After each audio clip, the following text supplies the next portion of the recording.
কিভাবে আপনি ফেসবুক পেজে ফলোয়ার বাড়াবেন, আজকের ভিডিওটা মূলত সে বিষয়ে। হ্যালো এভরিওয়ান, আসসালামু আলাইকুম। সবাইকে স্বাগতম জানিয়ে শুরু করছি আমি আমার আরও একটি ভিডিও। আশা রাখছি শেষ পর্যন্ত পাশে থাকবেন। ফলোয়ার বাড়ানোর জন্য আপনার সবার প্রথমে যে কাজটি করতে হবে, আপনার পেজের রিচ বাড়াতে হবে। যদি আপনার পেজের রিচ বাড়ে তাহলে আপনার ভিডিওগুলো ভাইরাল হওয়ার সম্ভাবনা বেশি থাকে। আর যদি আপনার ভিডিও ভাইরাল হয় তবেই আপনি ফলোয়ার পাবেন ওইখান থেকেই। কারো কাছে যদি আপনার ভিডিও ভালো লাগে সে নিজ থেকেই আপনাকে ফলো দিবে, তখনই আপনার ফলোয়ার বাড়ানো সম্ভব।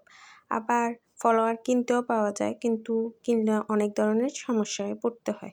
আবার আপনি যদি সবার কমেন্টের সাথে সাথে রিপ্লাই করেন তারপরেও ওইখান থেকেও আপনি ফলোয়ার পেতে পারেন। আবার অন্যজনের ভিডিও দেখে ওইখানে যদি গঠনমূলক কমেন্ট করেন তাহলে ওইখান থেকেও কিন্তু আপনি ফলোয়ার পেতে পারেন। সবসময় চেষ্টা করবেন সবার কমেন্টের রিপ্লাই দেওয়ার। দেখবেন মাঝে মাঝে আমরা যদি কারো কমেন্টের রিপ্লাই দিতে ভুলে যাই তাহলে ফেসবুক কিন্তু নোটিফিকেশন পাঠায় যে আপনি এই কমেন্টের রিপ্লাইটি দেননি। ওই কমেন্টের রিপ্লাই দেওয়ার জন্য ফেসবুক কিন্তু আপনাকে নিজে থেকেই বলে দেয়। তাই সবসময় চেষ্টা করবেন কমেন্টের রিপ্লাই সাথে সাথে দেওয়ার।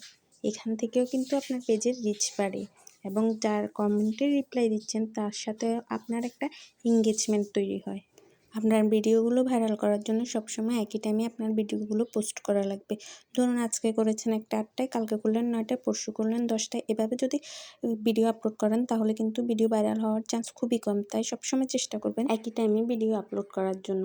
যদি সবসময় একই টাইমে ভিডিও আপলোড করেন তাহলে আপনার ভিডিওগুলো ভাইরাল হওয়ার চান্স খুবই বেশি থাকে।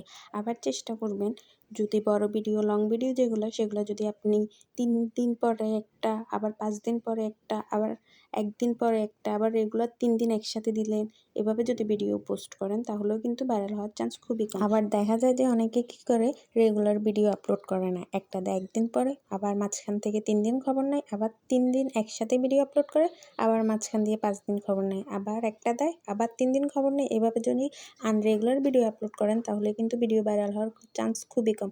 তাই যদি আপনার একটা ভিডিও তৈরি করতে 3 দিন সময় লাগে, চেষ্টা করবেন 3 দিন পর পর একটা ভিডিও আপলোড করার জন্য, তাহলে কিন্তু ভিডিও ভাইরাল হওয়ার চান্স অনেকটা বেশি থাকে। আবার আপনার ভিডিও দেখে যারা আপনার ফলোয়ার না, তারা যদি আপনার ভিডিওতে লাইক দেয় তার মানে হচ্ছে তারা আপনার ভিডিওটা পছন্দ করেছে। এবং যারা যারা আপনার ভিডিওটা পছন্দ করেছে আপনি কিন্তু চাইলেই তাদেরকে ইনভাইট পাঠাতে পারেন, এবং ইনভাইটের সাথে সাথে তারা কিন্তু আপনাকে ফলোও দিতে পারে, কারণ আপনার ভিডিও তার কাছে ভালো লেগেছে। সবসময় চেষ্টা করবেন ভাইরাল টপিক বা ভাইরাল ট্রেন্ডিং যে ভিডিওগুলো চলে সেই বিষয়ে আপনার ভিডিওর মধ্যে রাখার জন্য, তাহলেই কিন্তু ভিডিও ভাইরাল হওয়ার চান্স অনেকটাই বেশি থাকে। আমার ভিডিওটি কেমন লেগেছে অবশ্যই কমেন্ট করে জানাবেন। আমার পেজে যদি নতুন হয়ে থাকেন পেজটি ফলো দিয়ে রাখবেন। আজকের মতো এখানে বিদায় নিচ্ছি, দেখা হবে অন্য কোনো ভিডিওতে। আল্লাহ হাফেজ।